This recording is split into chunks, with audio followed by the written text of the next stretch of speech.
There's much difficulty in understanding John chapter 15 if you take it out of context.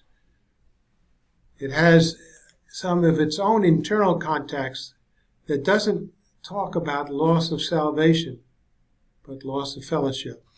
Let's take a look at John chapter 15. I'm going to go through the first 14 verses. J for John 15.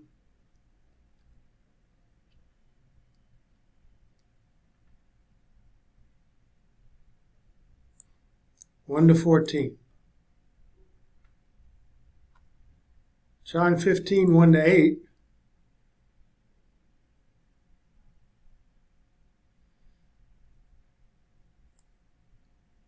Get an idea of it, read through the first 8 verses. A lot can be thought of here as saying one thing or another, depending upon what religious background you have, how much you've studied. Sometimes a phrase can mean one thing or another, depending upon context. 3 rules of studying the Bible. The first rule is keep in charge of the context. Second is keep in charge of the context. Third thing is keep in charge of the context.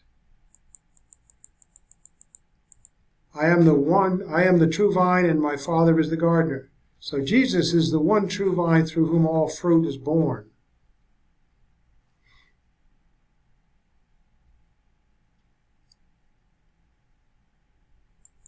Here's a couple of corroborative verses. And the Father is the gardener who is intimately involved with his creation.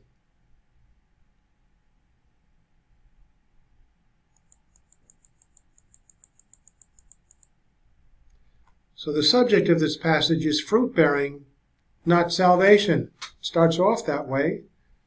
There's no indication that it changed in the middle of these 14 verses. So the scenario of a vineyard depicts fruit-bearing. Salvation is not a view in this passage, but loss of fellowship with God is. Description of the cutting off and burning of the non-fruit producing branches does not correlate to a believer who does not produce fruit being cut off from eternal life. We're talking about fruit.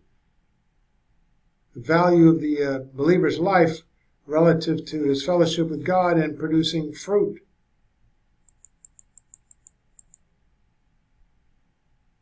So in John 15:10, confirms that salvation is not the subject,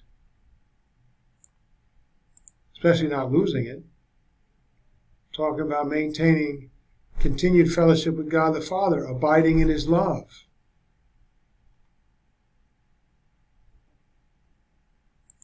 So salvation is not a view in this passage because it would then teach the false doctrine of the loss of salvation, contradicting the rest of Scripture.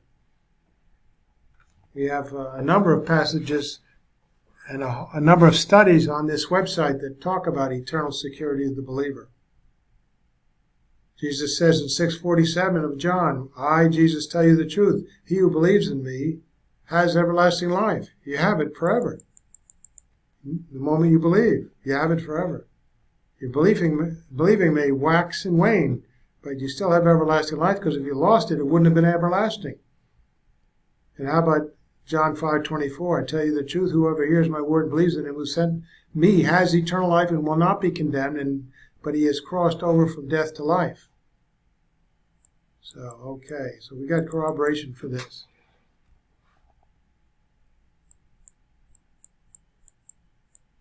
Salvation is not in view because faith is not mentioned. It's producing fruit that's mentioned. Believers, not unbelievers, are in view in this verse because the subject is fruit-bearing and unbelievers cannot bear fruit. Lack of fruit is not a clear indicator of lack of salvation, by the way. And we see at the judgment seat of Christ in 1 Corinthians 3:11-15. Speaks of that, of building in your Christian life a foundation of gold, silver, and precious stones, bearing fruit, or worthless wood, hay, and stubble, unfruitful behavior. You're not abiding in Christ. And so you'll have your rewards or not. You'll suffer a loss of rewards. But you yourself will escape as one coming through fire.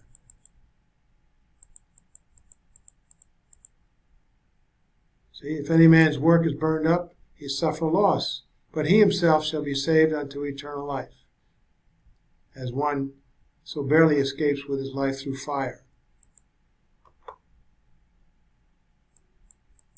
Now, every branch in me, Jesus says, refers to the temporal fellowship and not the eternal fellowship of the believer with Christ.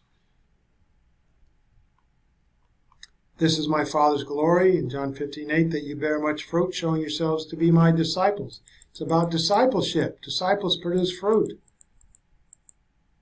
Cutting off branches, then, cannot refer to loss of salvation of fruitless believers. Otherwise, pruning back of faithful, fruitful believers would have to mean the same thing. You're pruning them back. There's some difficulties and hardships and some pain involved in the Christian life. You get pruned back to produce even more fruit. Focus more on your eternity, not the temporal.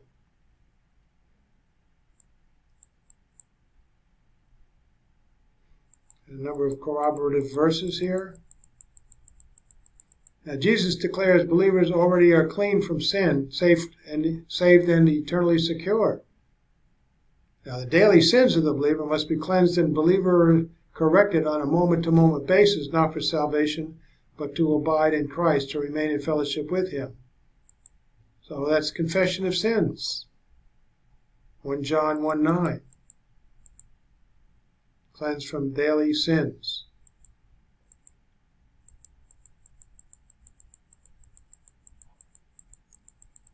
The disciples and all individuals become clean, sins are forgiven relative to eternal life by hearing the gospel of their salvation and believing in it.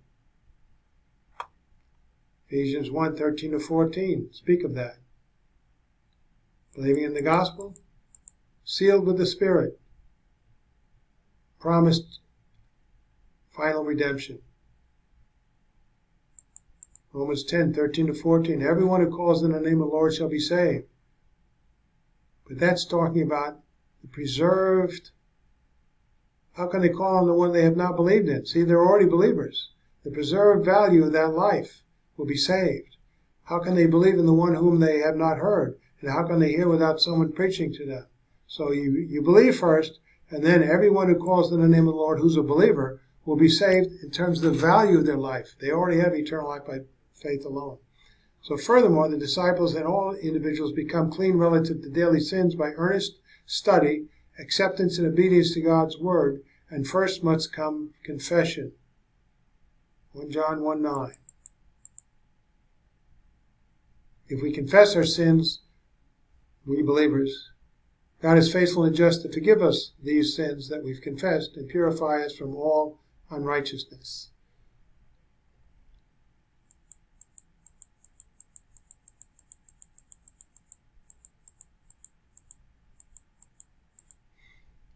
Okay.